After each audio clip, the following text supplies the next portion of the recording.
Right, here is the next toolkit entry for Chapter 2. It's called Naming Parts of Shapes. And before we go any further, what I'd like you to do here in a minute is go ahead and pause the recording, and I'd like you to go ahead and I'd like you to copy down these three figures right here into your toolkit, and we will be referring back to them. So go ahead and pause right now and then start it up as soon as you're done copying them down. Alright, so now we're going to go ahead and name the parts of shapes here, and it's very important that the different terminology we use here. So, first off, we're going to talk about how to name points. If we wanted to go ahead and talk about points in this triangle, we could have point A, we also have point B, and we also have point C right here.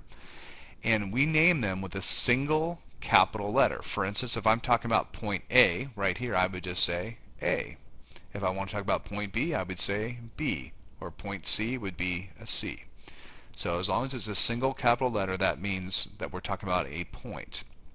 If we're talking about an actual line segment, so for instance, if we're talking from A to B, that's not really straight there, but you get the idea there.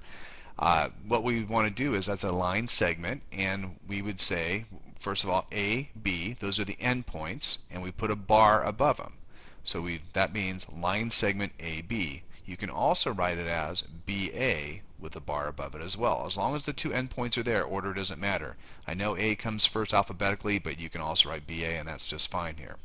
If we want to talk about the length of that segment, it's very similar. We leave off the bar though, so we're going to go ahead and omit the bar. So we're going to say AB with no bar equals 2 centimeters. So that is that length right there.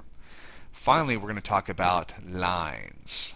Lines are different from line segments because, as you can see here in the picture, there's arrows on both ends, and that says right here, lines extend infinitely in both directions. So we can write that as either DE or ED, doesn't matter which way, as long as we have those 2 points on there. We put a bar, but we put arrows going in both directions. So that's how we do lines, and that's different from line segments. So that's line segment, that's the length of AB, and this means the line DE or ED. Alright, next up we're going to take a look at this figure down here, and you'll notice here we have all these different angles going on here, and that's what we're going to talk about next, is how to name angles. So there's two separate ways to name angles. One way is with a single letter. For instance, if I went back up here to this figure here, I could talk about angle A because it's kind of obvious that's got to be angle A.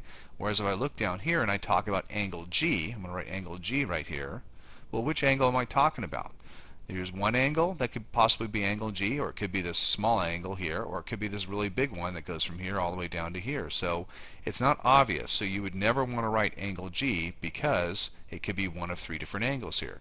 But we can say angle A, or we could say angle B, or we could say angle C, and that's the symbol for angle because it's obvious what that is. So the question is, what do you do when you're talking about angles like this? Well, here's what you do. To do it, you're going to need 3 letters, and you always put the vertex in the middle. So for instance here, we're going to talk about the smaller angle down here, the one that's 10 degrees, and we have 3 points that make it up. We have H, we have G, and we have I, and G is the vertex. And so we could name it as HGI, that's this one right here, and put the angle symbol in front of it, or you could also name it as IGH. As long as G is in the middle and the 2 endpoints are on the ends, you've gone ahead and you've named it. Now it's obvious which angle we're talking about. Also, if we want to talk about the measure of an angle, how big is it? If we're talking up here, if we're talking about measurement of angle A, this guy right here, we could say measurement, that's what the M stands for, is measurement. So we say measurement of angle A is 80 degrees. Also down here, if we want to talk about this angle here, that's 10 degrees. We would say the measurement of angle HGI equals 10 degrees. So that's how you name parts of shapes, whether it might be line segments or lines or angles, that's how it's done.